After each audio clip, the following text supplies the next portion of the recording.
शिक्षा विभाग का एक पत्र आया है जिसमें जो हिंदुओं की फेस्टिवल है उसको छुट्टी को टीचरों की कटौती कर दी गई है। देखिए, शिक्षा विभाग शैक्षणिक वातावरण को दुरुस्त नहीं कर रहे।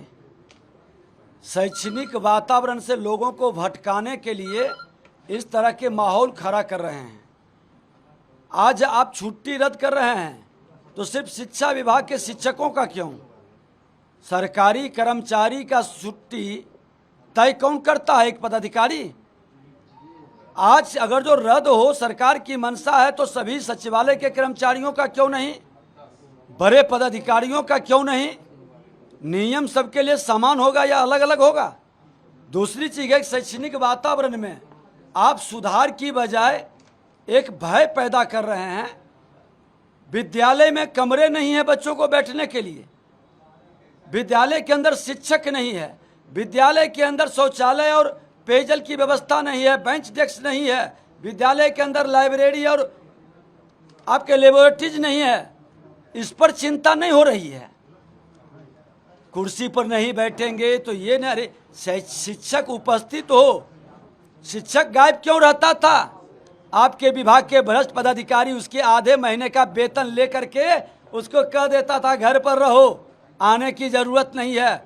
ये भ्रष्टाचार पर क्यों नहीं अंकुश लगाते हैं? आपका बीओ से लेकर डीओ तक, यहाँ के ऊपर टॉप लेवल तक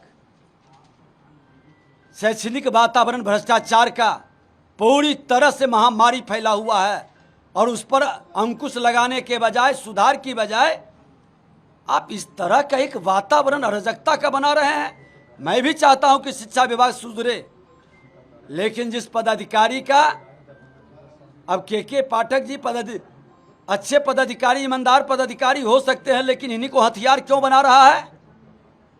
बालू साइड में भी बालू नीति बनाया, बालू के अराजकता को, बालू के माफिया पर अंकुश लगाने के बजाय सारे बालू माफिया 1000 राउंड गोली चलाता है। आज भी नीलेश यादव के यहाँ जा रहे, उसकी हत्या कर दिया, रोज हत्या हो रही है।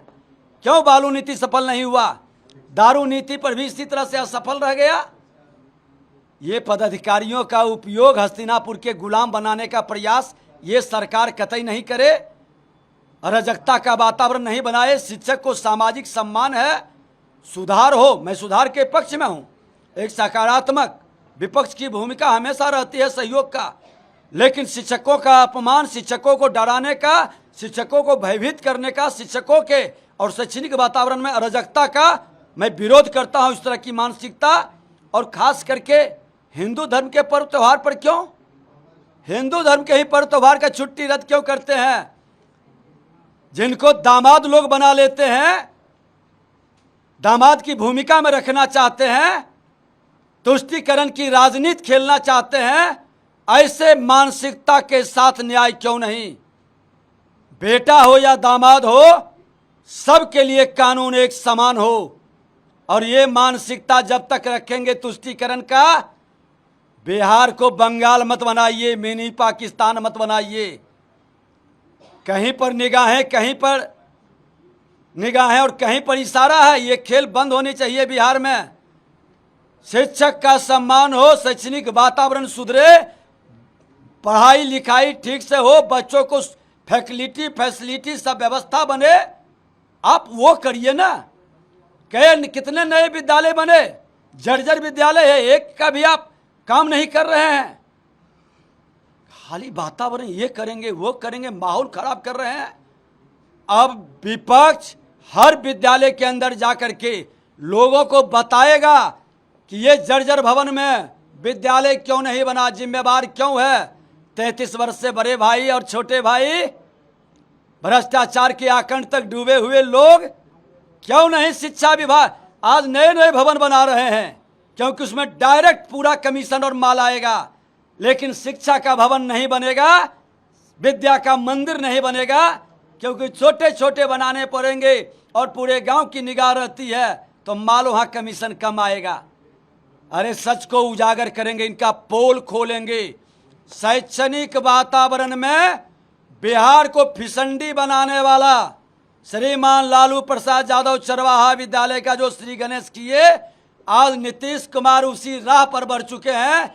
इनका पोल खोलेंगे शिक्षा विभाग के अंदर। लालू जी तो बोलते हैं जा रहे हैं बॉम्बे, मोदी के छाती पर चढ़ेंगे। नरेटिव का सब वर्ड उन्होंने इस्तेमाल किया। अरे लालू यादव जी वही लालू यादव जी हैं जिनका गर्दन पर हाथ रख करके नरेटी इनका दाबते हुए जेल में ठूंस दिया था। कौन ठूंसा था? कांग्रेस की सरकार थी। और यही जिनसे गलवहियां किए हैं नीतीश कुमार के लोग थे जो जेल के अंदर ठुसवा दिया। उसका नरेटी आज तक छू पाए हैं? एक भ्रष्टाचारी दूसरे भ्रष्टाचारी से गलवहियां करके एक ईमानदार चरित्रवान राष्ट्रभक्त देश का मान सम्मान स्वाभिमान बढ़ाने वाला प्रधानमंत्री का चरण छूने के लायक नहीं है, वो नरेटी कहां से छुएगा? देश की जनता उनकी एक एक जिस दिन नरेटी छूने का प्रयास करेगा एक एक बोटी नोच लेगा देश की जनता। क्योंकि देश की जनता का आज कोई हीरो है तो वो देश के प्रधानमंत्री नरेंद्र मोदी जी है।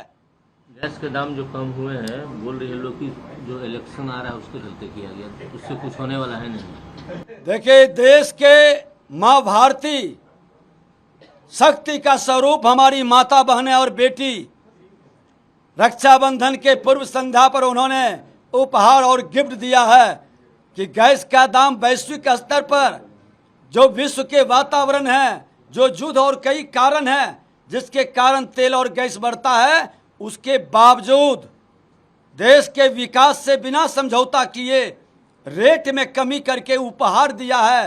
राखी के बंधन का ये उपहार और गिफ्ट हमारी शक्ति स्वरूपा माता बहन को मिला है। प्रधानमंत्री जी ईमानदारी के साथ सबका सम्मान करते हैं, बिना भेद के, बिना जातीय उन्माद फैलाए, बिना नफरत के सबको साथ लेके चलते हैं। और आज महिलाओं के सशक्तिकरण और महिलाओं के लिए उपहार एक बड़ी उपहार है। मैं धन्यवाद और आभार भी प्रकट करता हूं। और इस तरह के लोग जो नकारात्मक भाव मन में बसाए हैं, लोकतंत्र में सबको बोलने की आज़ादी है, वो भी बोल सकते हैं।